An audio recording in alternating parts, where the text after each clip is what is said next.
Thank you for joining me. Today we're going to be doing a little bowl of cereal. You can see the texture here. I'm trying out a new camera, so go ahead and let me know what you think. I won't always be able to use this, but I can sometimes if you guys think it's better quality.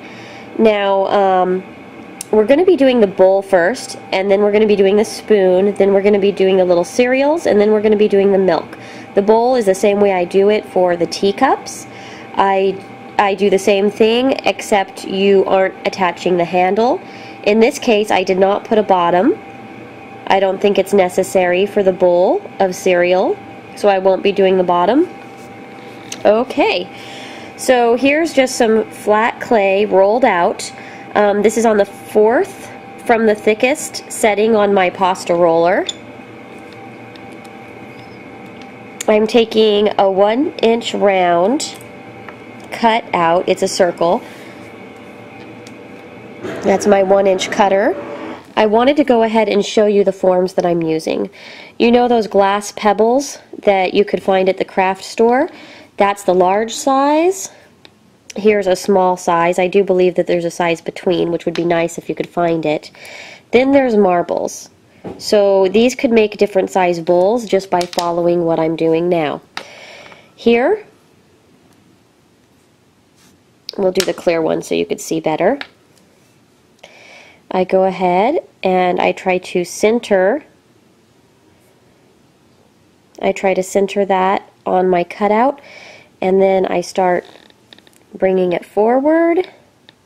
I turn it and smooth it. Turn it and smooth it. Turn it and smooth it. Turn it on. And so, there we go. From here, I would bake it. I bake it for about 18 minutes. When you're done, you're going to want to let it cool a little bit. When it's warm to the touch but not hot, you could pull it out. And there you go. Now, most of the time, the edges won't be smooth, so I want to show you how I get a nice smooth edge for my little bowls. This is a bowl with wet, dry sandpaper. It's 400 grit. And I basically go in circles. If you could see why the water looks kind of milky, that's from me doing this to 14 other little bowls.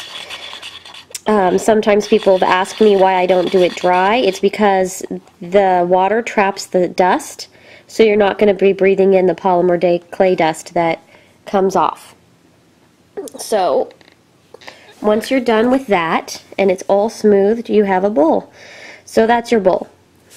Okay, now, here's our little spoon. I'm not making a full spoon, since it's submerged into the milk. This is, let's see, this is a ball of black clay. It's just a little bit shy of 1/4 of an inch.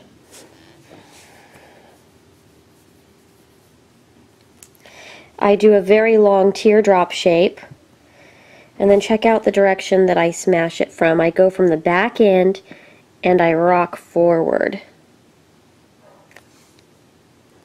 Now from here, I flatten it and smooth it to try to get rid of any fingerprints. And I take silver Pearl X. If you have silver polymer clay, you can use it. Just the silver polymer clay does have the mica pigment powders in it, the little the mica fibers, so they won't all lay the same direction often if you're rolling it in a ball like this and smashing it, so it won't look completely flat. That's the only way I know how to describe it. Here we go. So I'm going to take a safety pin. You're going to want to do this with the angle facing towards you, and I rock back.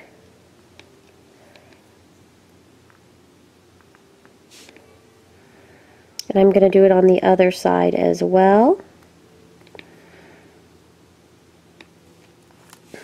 So there we are.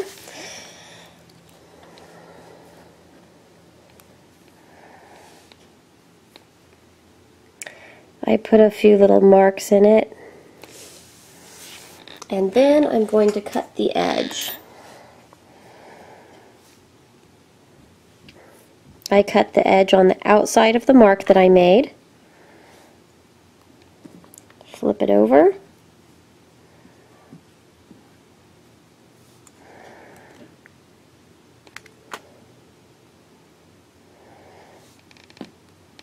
Then I brush it one more time with the powder.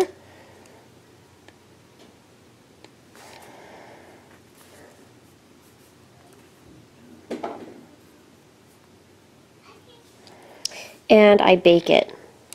Once you've baked it, you have the indent, so that's the spoon handle. And now we're going to do the Cheerios. So for the Cheerios, I have, these are 2mm round balls, and I smash them gently in my fingers. So there you see it's just slightly flattened, not too much.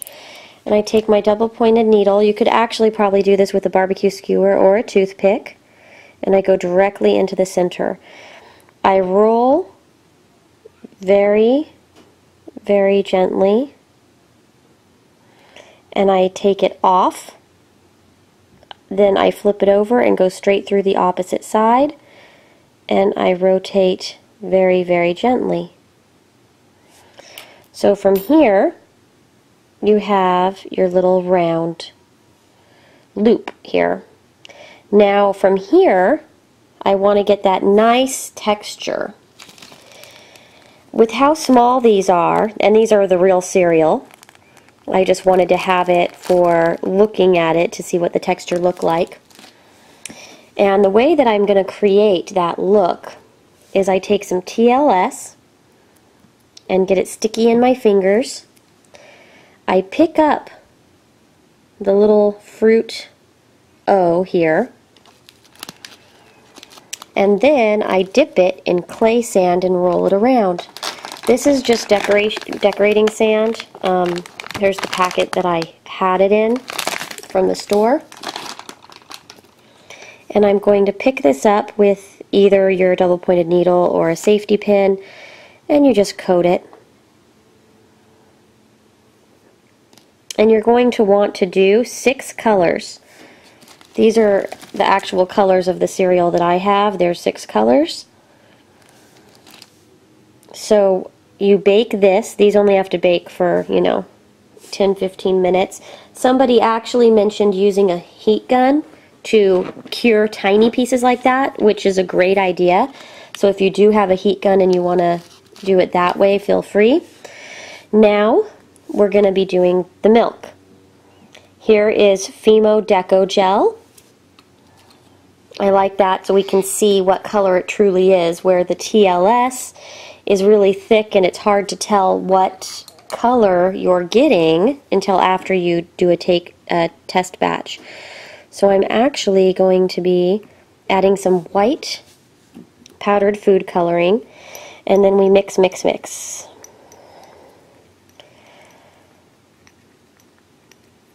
I'm just trying to make sure we completely dissolve that so you don't get little fine granules of white in your cereal. I'm mixing it with a toothpick, and there we go. Now something else that I do is, so we don't have to fill the tiny bowl with a ton of Cheerios, I condition some white or translucent clay, whatever you have is fine. I roll it in a ball and I smash it into the bottom of my bowl.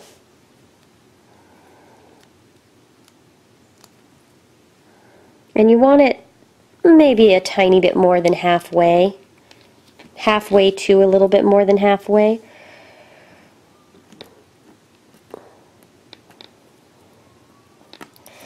Okay, so what we're going to do now is add some milk.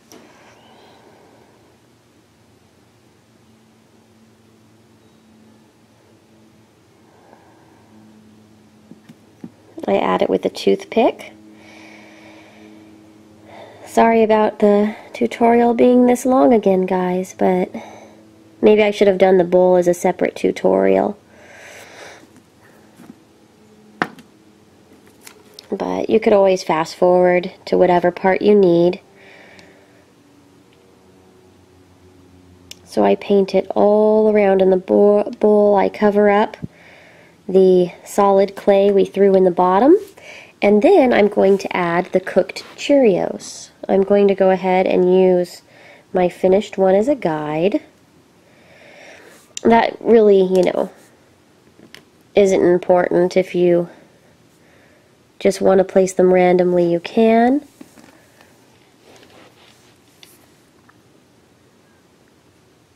This is the first one that I've made, but I liked it, and since I sell miniatures, if I decide to sell the bowls of cereal, I don't want to photograph a million of them. I want them to all be similar enough that I could take a basic picture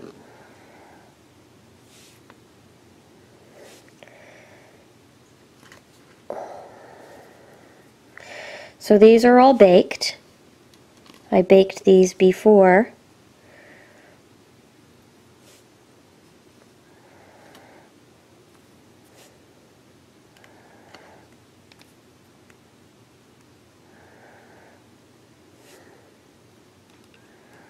Here's another little red guy. Although I think orange would probably look pretty good there too.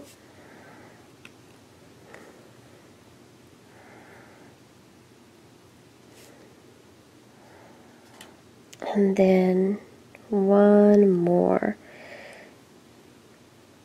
So yeah, you have to kind of push them around and decide exactly where you want them. And then here's the spoon. I'm going to add the spoon. Another reason that I like to have some clay underneath without it being baked yet is I will push the spoon into it slightly wherever you want the spoon to be, whether you want it to be angled up or more resting against the side. And then you may want to add a little bit more milk in a few places.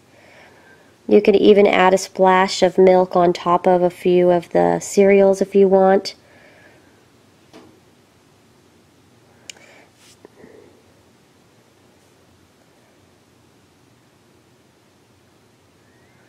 So there we go. After this, I'd bake it, and I do want to make sure the bottom clay and the bottom is baked, so I do it for about 28 minutes, and it's at the Primo cooking instructions. So there we go. Thank you so much for watching. Here's the finished one. And yeah, thank you guys. I did gloss glaze the milk in the other one, but I left the cereal itself unvarnished. After it's baked, I also varnished the spoon, and just to make sure that the Pearl X powder does not rub off anywhere. Over time, I wanted it to keep looking silver. So there you are, and I hope that you enjoyed this tutorial. I plan on working on other breakfast foods. Here are examples of like a toasty whole grain O, and then a Raisin Bran type cereal. So if you guys want to see something like that, let me know. Otherwise, I'll focus on some other breakfast foods because I was wanting to try to do cinnamon buns. But I do have bagels also that I need to do and show you how to do the bagels. Bagels are also shaped just like donuts, although you decorate them different. So, yeah, go ahead and let me know if you really want to see those other two types of cereals or not. Thank you so much. Bye.